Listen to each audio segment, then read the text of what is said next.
Thanks for coming this morning, and thanks for your interest in the HAP Opioid Learning Action Network. We're really excited to talk about this effort.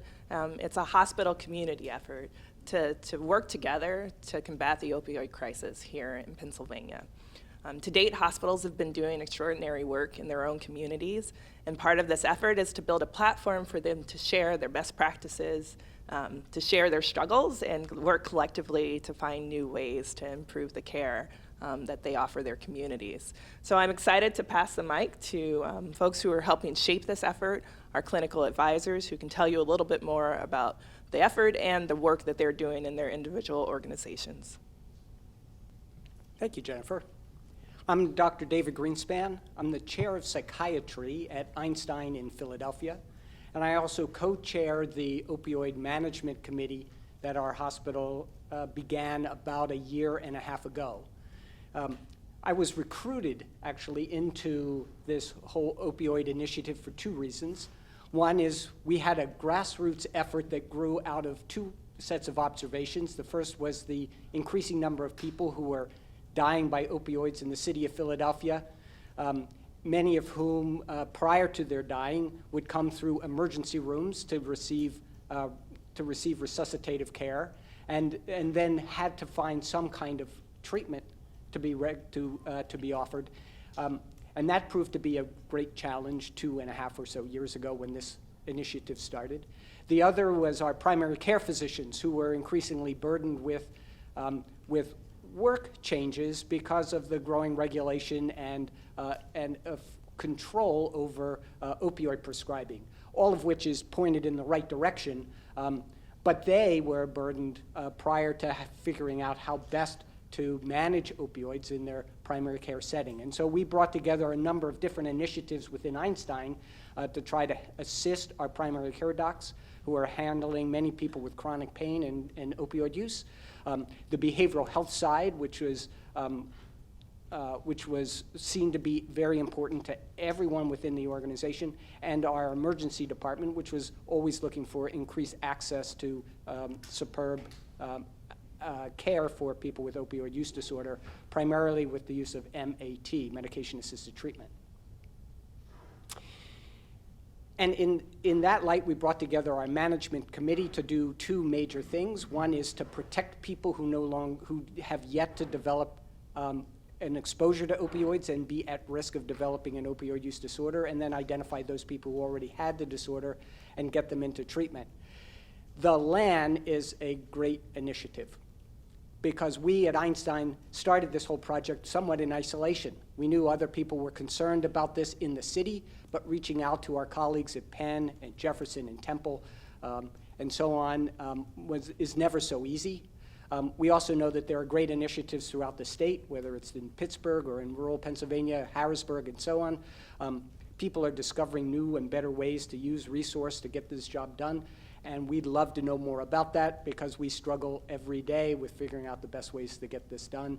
And so we're proud to be a partner with HAP and the LAN in order to share our experience and learn from others. Thank you. Thank you. My name's Mike Krafik. I'm a certified recovery specialist and the CRS supervisor with Armstrong Indiana Clarion Drug and Alcohol Commission. My involvement with this LAN came from our warm handoff program. We started a warm handoff program in 2015, working with the 3 hospitals in Armstrong, Indiana, and Clarion counties.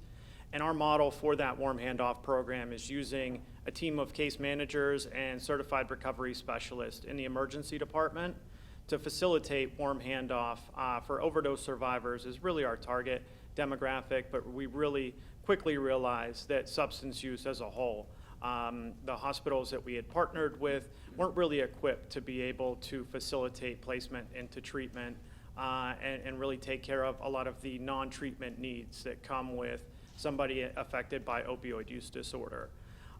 So we really wanted to involve our peers, our recovery specialists that have experience as people in long-term recovery, so they self-identify as somebody who has struggled with addiction and has overcome that and is now living in long-term recovery. I myself am an overdose survivor. I actually get to work in the very hospitals that treated me for overdoses 10, 11, 12 years ago. Actually, this past April, I celebrated 11 years of recovery. So it really is, thank you. So it really is rewarding to be able to give back and help other people that were struggling the way that I did, and show them resources and get them connected to treatment and other opportunities. That's really what our model is based on, is having people in recovery giving back and helping others to achieve that as well. I'm Dr. Eleanor Dunham. I am an emergency medicine physician at the Penn State Health Hershey Medical Center, and I am the advocate for my department for opioid use disorder.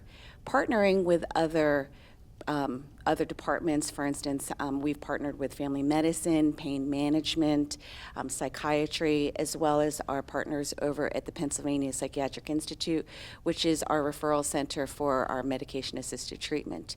So I helped with Dr. Kawasaki at PPI to start getting most of our physicians X-waivered in the emergency department, as well as for starting buprenorphine and naloxone in our emergency department as well. So hopefully we'll be able to use the LAN to partner with other hospitals and programs so that we don't necessarily have to reinvent the wheel when it comes to new initiatives going forward. Hello, my name is Chuck Barbera. I am currently the chair of emergency medicine for Reading Hospital and the vice president for pre-hospital and unscheduled care for Tower Health, which is a health system based in Reading that extends into southeastern Pennsylvania. I guess one of the things that we've done is we created in Reading a 24/7 on-site warm handoff program.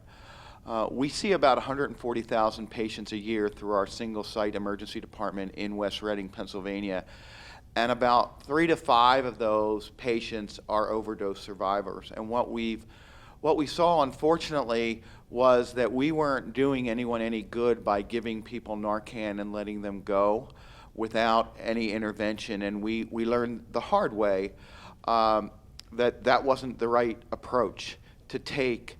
To be quite honest, many people in the emergency department, probably myself included, thought that one less patient in the waiting room was good. So when somebody would receive Narcan and want to leave, no one really discouraged people from doing that because there were so many other people to be seen, and there was a bias against drug use as it was.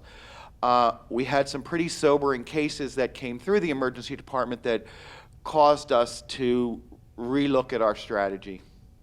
And what we ultimately wound up doing is treating an overdose like a heart attack or a stroke when they come into the emergency department. And we partnered with community agencies, and we have a 24/7 certified recovery specialist who is much more effective than any physician in helping somebody get into treatment. And we've had this program going for now 3.5 years. And we get anywhere between 2/3 and 75% of the patients that come in through the warm handoff into treatment. Our next step, as Dr. Dunham is doing, is we've gotten our physicians X waivers, and we are working with our medical assisted treatment center, which is on campus, fortunately for us, to start buprenorphine. And we have now a standing appointment every day at 3:30 for somebody whose buprenorphine was initiated in the emergency department the prior day.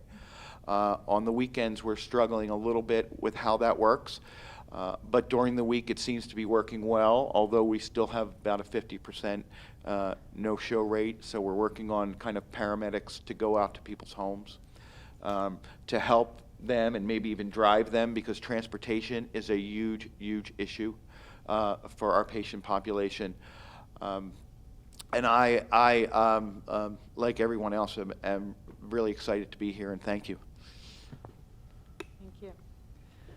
Good morning. My name is Dahlia Haller, and I'm the Director of Drug Use Initiatives at Vital Strategies. We are the implementation partner for Bloomberg Philanthropies, working here in the state of Pennsylvania to help reduce overdose deaths.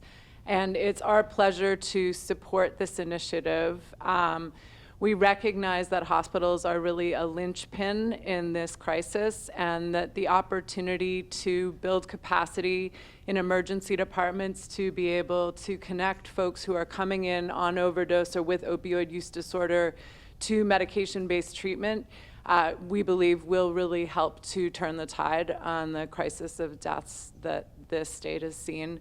So we appreciate the opportunity to work with all of you and support you in building and sharing expertise. Thank you.